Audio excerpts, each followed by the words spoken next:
Tayo po'y magpitas na ng ating sitaw. Tingnan nyo naman ang hahaba. Ayan. Unang pitas po to kasi ito ang unang bunga. Hindi po pwedeng patigasin siya. Pero tamang-tama na po siyang pitasin at gulayin. At iyan po, tingnan nyo, namitay-bitay na siya.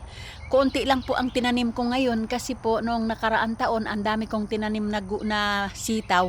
Ay hindi ko na po alam kung saan ko dadalhin yung bunga. Kaya 7 puno lang po ito pero ayan po, napakarami na agad ng bunga. O, di ba? Pipitasin na natin 'to kasi titigas siya. Kailangan magulay na ito. Ayan po.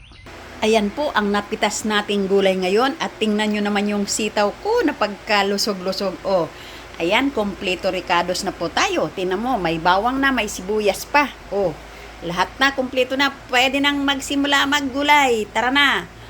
Puro galing lang sa garden. O, di ba? Masarap. Ang daming nakukuha sa garden. Libre. Maraming salamat po sa panonood.